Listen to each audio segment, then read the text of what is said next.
Hey guys, Bigger01 coming at you with another video on my son's 1995 Yamaha PW80.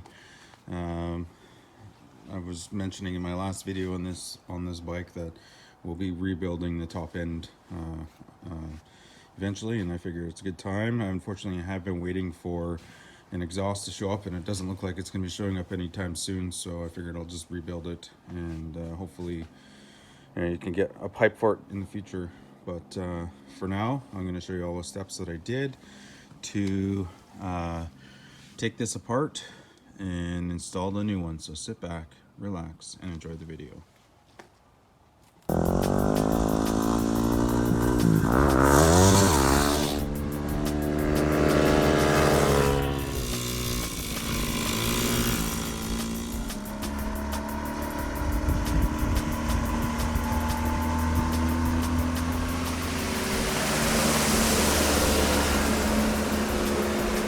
Alright guys, here's what we're going to use. We've got some needle nose pliers to remove the piston pin retaining clips. We've got our trusty manual that's going to help me with the installation and removal of the heads.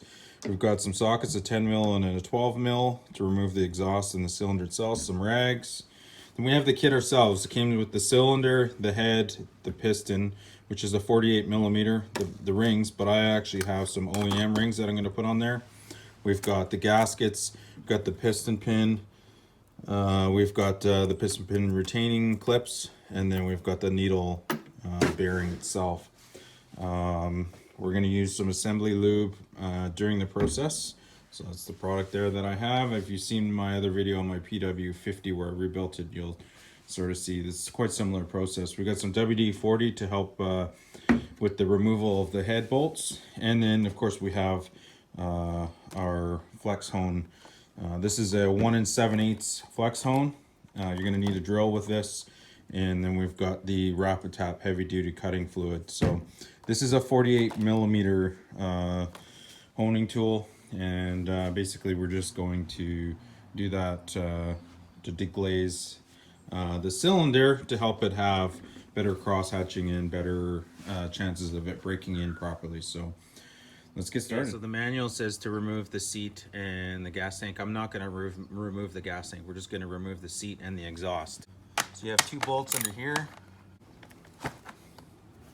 Then you have 2 bolts to remove the plastic.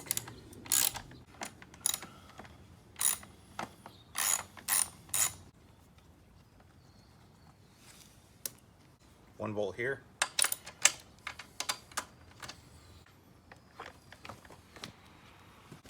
We're going to start at the very back and remove the exhaust. These are 12 mil bolts. I think the whole system basically takes 12 mil bolts. Got a 12 mil bolt here. And 2 12 mil bolts underneath.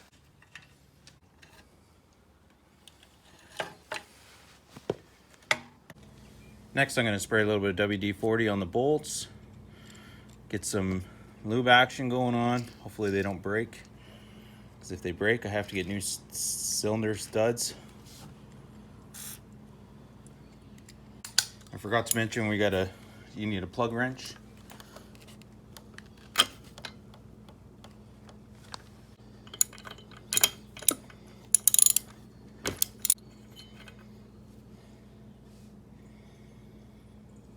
Plug actually looks pretty good. Okay, so when we loosen these, we're going to loosen them at a quarter at a time in a crisscross pattern. So when I go from here to here, it's only going to be a quarter here, quarter here, quarter here, quarter here, all until they're completely loose.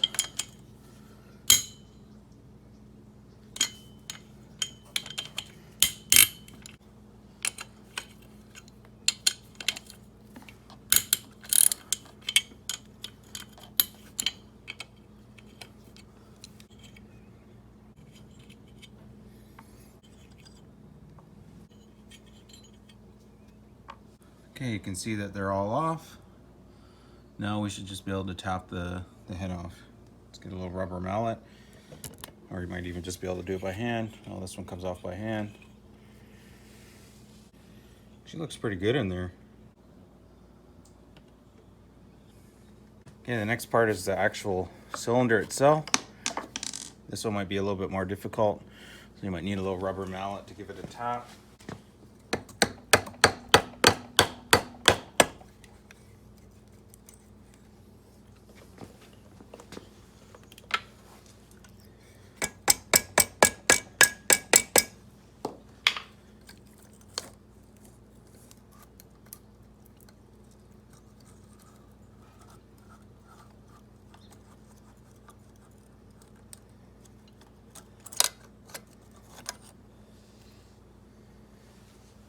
Honestly, this piston actually looks really good considering. So what we're gonna do is we're going to clean all this up and hone the new one out and remove this piston. We're also gonna put a rag in here to prevent any dirt from falling in. Next, we're gonna remove the pin, and all you're gonna do is just tilt it in and pull it out. Just like that. And then you should be able to push the piston pin through from the other side.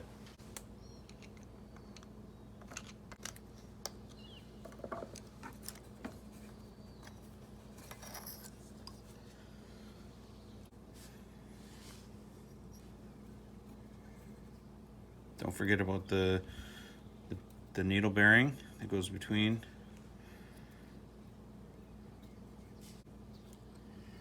Just like that. This piston's actually in pretty good shape.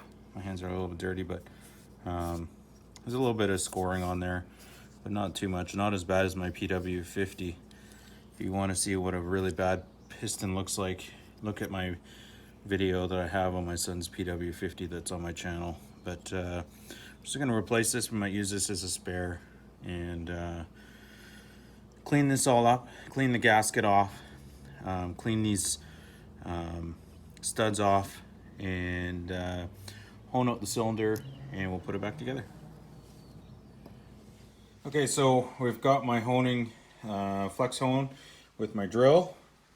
We've got some rapid tap heavy duty cutting fluid.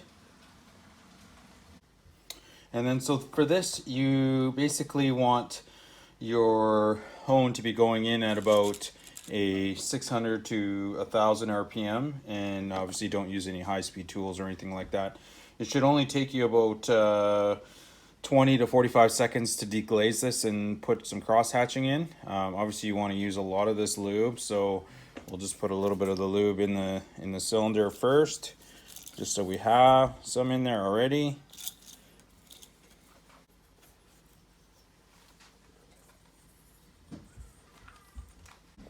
And we're going to put some all on the drill itself.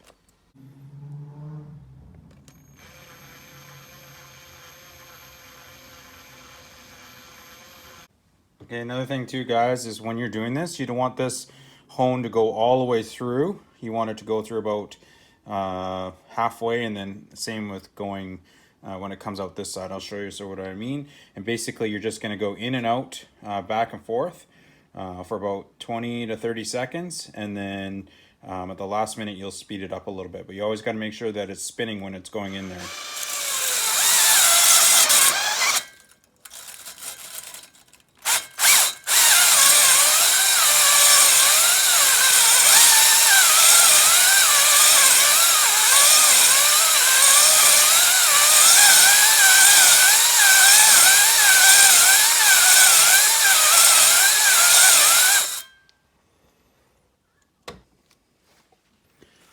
It says to check it to see how the cross hatching's going.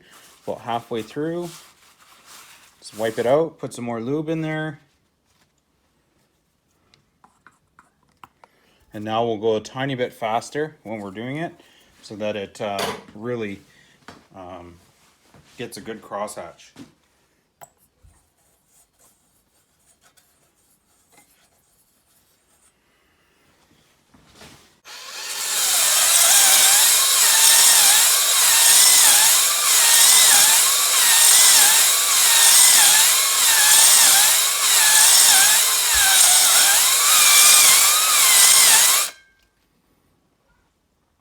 Okay, that should be it.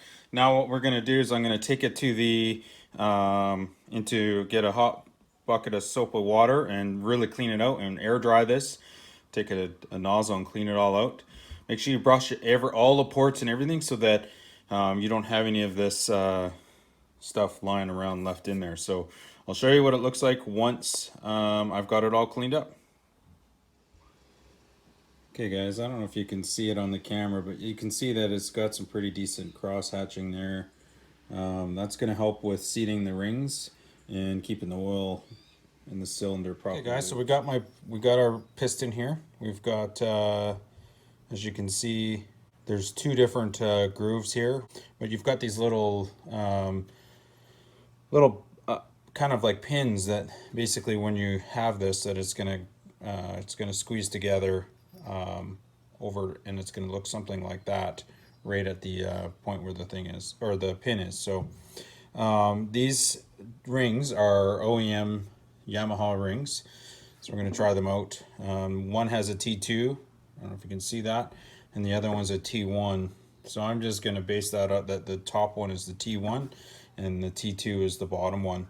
So we're gonna put the bottom one on first. So you'll wanna make sure that you're close to sort of where your pin is gonna be. It's gonna look something like that.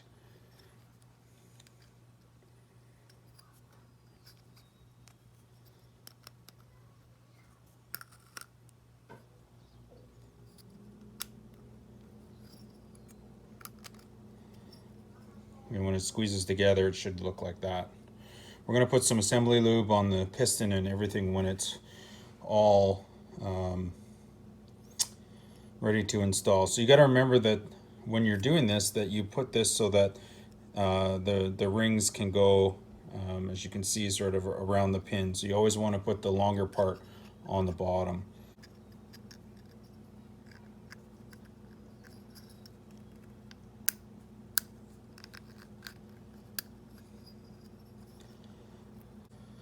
Okay, so the next part that we want to do is we want to put one of these retaining clips into the on one side so that it's really easy to just put it back together. It just clips right in there. Just make sure it's seated in there well, and then so when we actually go and put it on the motorcycle itself, we only have to put one side on. So if you didn't know what the arrow means that it points down towards the exhaust, okay? And when you're lining up the cylinder, you want to make sure that you lube this piston up real nice, and you lube up the rings real nice, and make sure that the pins are lined up so that when you squeeze the pin or the piston into the cylinder, that the pins don't get pinched. So, okay, so we're going to lube up this needle bearing really well.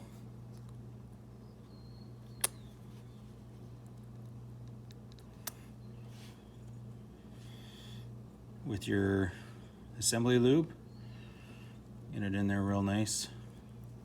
This will just help so that it's not dry when you go and start your motor for the first time.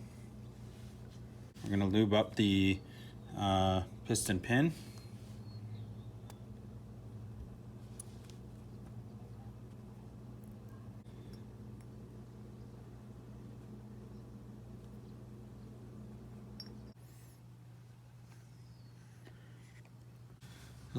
You shouldn't have to force it in there, so make sure that when you're putting it in there that it just glides in there nice and smooth. And then you're going to take your pin again and you know, make sure you don't drop it and just kind of push it in there. Just make sure it's seated all the way in there. Okay, so now the piston's in.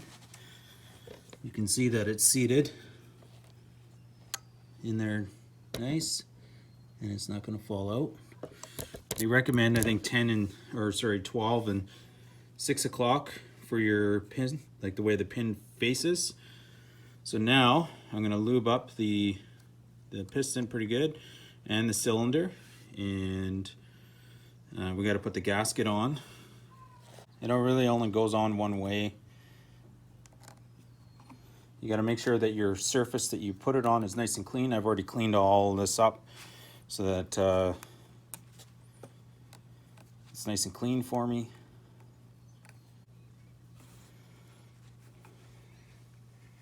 Okay, gasket's ready to go. We're gonna lube up the piston, lube up the cylinder, and put the cylinder back on. Okay, so for this part, you got to really make sure that those pins are lined up with your rings. Got it well lubed.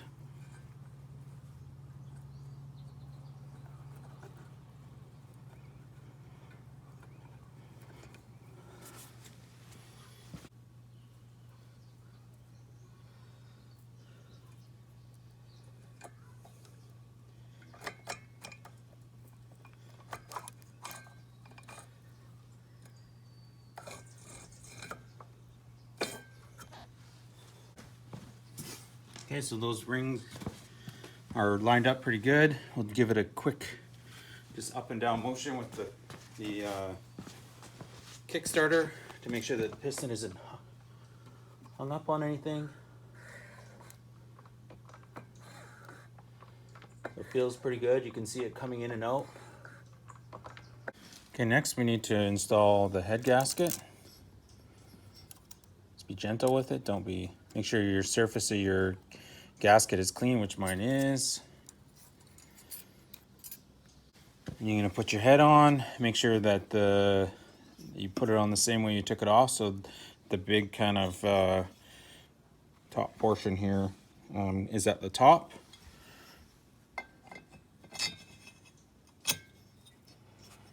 Something like that, and then you get your bolts.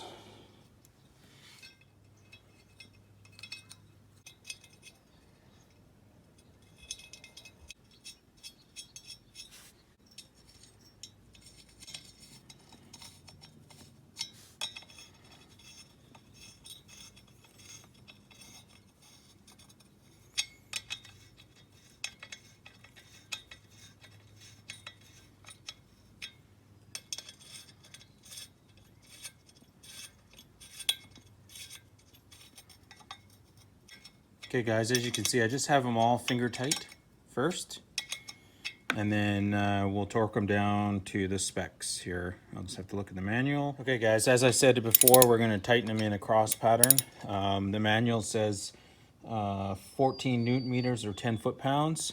So basically, I'm gonna go do a little bit of time on each one so that the cylinder and the gasket gets pushed down evenly.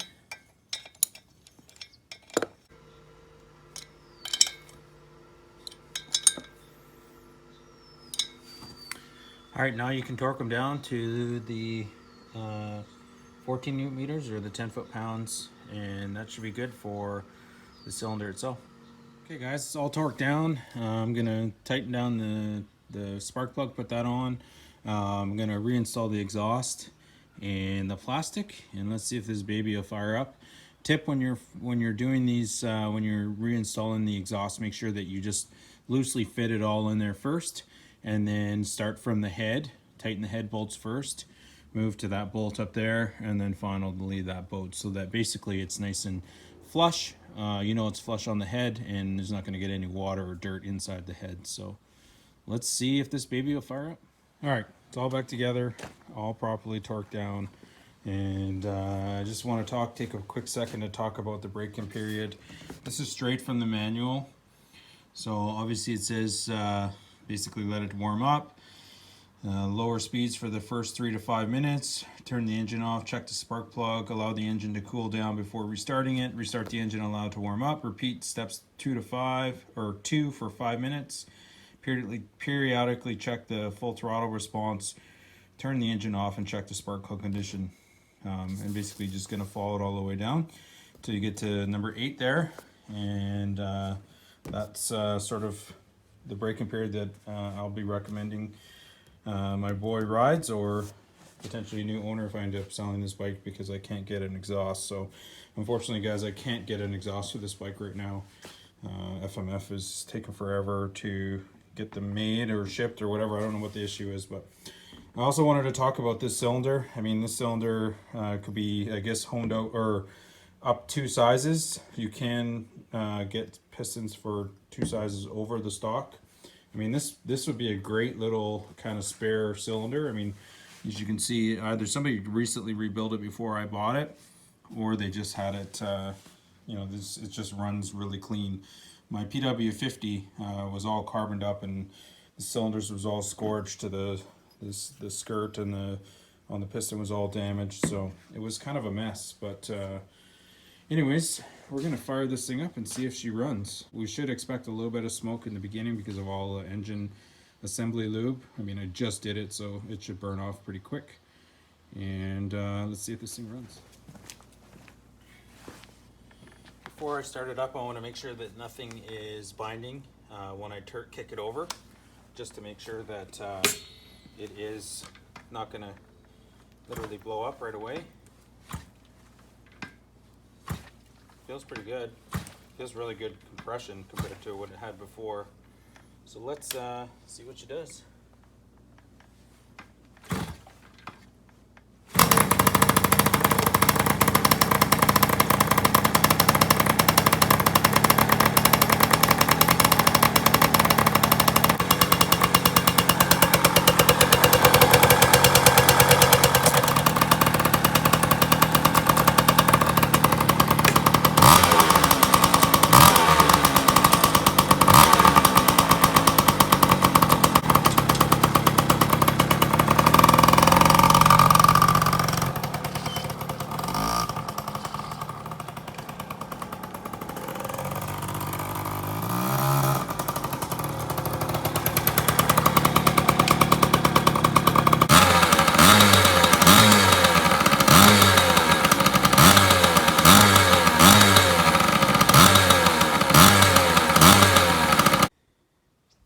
Alright guys, that's going to do it for this one. As you can see there, it was only the second kick, and this thing fired right up. When it was running, it sounded really crisp, and I'm going to follow the instructions that the manual says to obviously break this motor in, but everybody has their own way of doing it. So, you know, if you think there's a better way of doing it, leave a comment in the section down below, and I'll do my best to answer them, or you can share it with all my people that watch my videos. But guys, that was really easy for a cheap little motor. Rebuild top end, you know, 90 bucks probably, maybe even a little bit cheaper on Amazon or eBay. You know, it's pretty easy. You could do that all with just some simple tools, and you could do it yourself. And you know, I didn't find that too hard. So, and you know, if it wasn't for the videoing aspect of it, I would have had it done in probably an hour. So, but yeah, if you want to check out all my videos on my bike, my son's bike, I rebuilt the reeds. I installed a new carburetor there, as you can see. And all of those videos are all on my channel. And obviously I got the top end rebuild. I've done the brakes. And you can sort of see what the bike was like when I first bought the bike. I've put all new decals and sanded the gas tank and all that good stuff. So, but yeah, if you like this video, drop a like and subscribe, and stay tuned for the next one. Thanks for watching.